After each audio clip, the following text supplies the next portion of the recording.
Hey folks, it's Josh, the Real Intelligent Banker. Listen, if you've been following me for a while and you're wondering, is this guy full of shit or is he really onto something with this private trust and the ability to legally defer all of your taxes? Look folks, most people talk about asset protection like it's just some theory. So let me tell you about a real client whose private trust was dragged into court from every angle and it held. And it was my personal lawyer and our law firm now that backs our trust. This is a non-grantor, irrevocable, discretionary, and spendthrift trust, and it proved exactly why this structure is what the elite use and why it is so powerful. First, the trust document itself. The client who set it up is the trust guardian and the trustee, not the settlor. Our law firm acts as the settlor, and once they resign, they can never ever be a part of the trust again, including being a beneficiary. They cannot receive any distributions, they cannot have any beneficial enjoyment, and they do not own the assets. Now, right away, that kills the sham trust argument. Second, the trust was properly funded. They moved real estate, business assets, investments, and personal property into the trust irrevocably.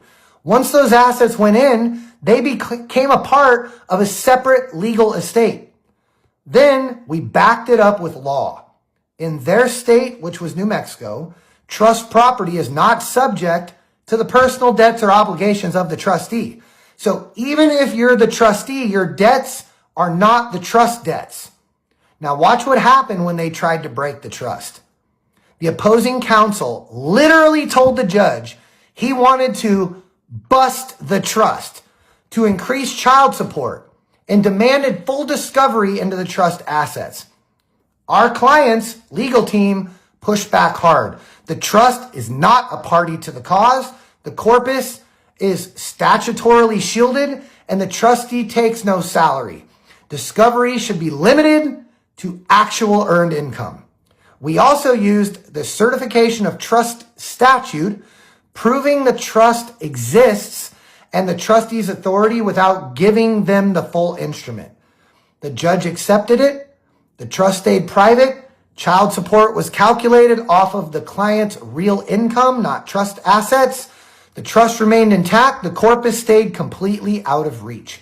Then the other side tried again under the Voidable Transaction Act, claiming that the transfers were fraudulent. But the facts destroyed that argument. Transfers into the trust happened years before any creditor claim. The chain of title was clean. All property was moved with legitimate documentation, and the trustee still